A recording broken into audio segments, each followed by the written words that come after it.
ایسا عمل جو نبی کریم صلی اللہ علیہ وسلم کے ساتھ حج کرنے کی طرح ہے تو وہ رمضان میں عمرہ ہے۔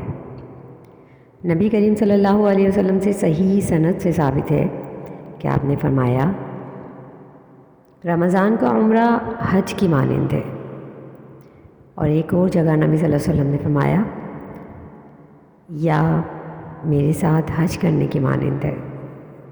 صحیح مسلم 1356۔ یاد رہے کہ رمضان میں عمرہ کرنے کی بہت فضیلت ہے۔ دیگر مہینوں کی نسبت رمضان میں عمرہ کو فضیلت حاصل ہے۔ مسلمان کے لیے مستحب یہ ہے کہ اگر وہ استطاعت رکھے تو رمضان میں عمرہ کرے، یہ اس کے لیے افضل ہے۔ بہت سے لوگ افضل عمل کو مفضول عمل کے لیے چھوڑ دیتے ہیں۔ مثلاً وہ مسجد کی امامت کو چھوڑ کر عمرے کے لیے چلے جاتے ہیں یا اپنی ڈیوٹی چھوڑ کر عمرہ کرتے ہیں۔ اس میں بہت بڑا دینی حرج ہے، اور یہ افضل عمل سے مفضول عمل کی طرف پلٹنے کی طرح ہے۔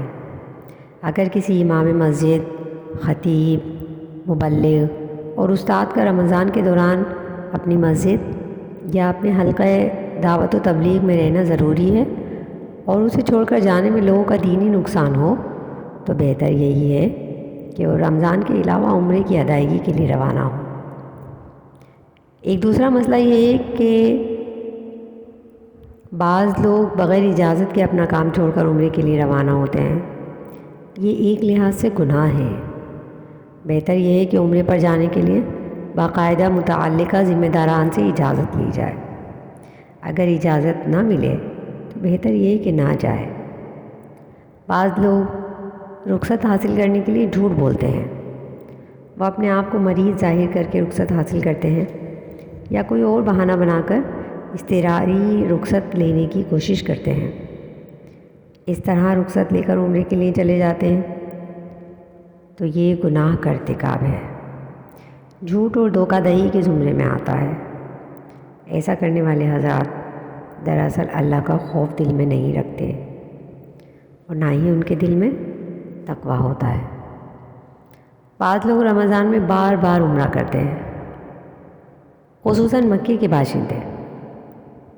یہ نبی صلی اللہ علیہ وسلم اور سلف صالحین کے طرز عمل کے بالکل خلاف ہے۔ بہتر یہ ہے کہ رمضان میں ایک مرتبہ عمرہ کیا جائے اور باقی اوقات میں قرآن حکیم کی تلاوت، ذکر الہی، طواف کعبہ اور نوافل ادا کیے جائے۔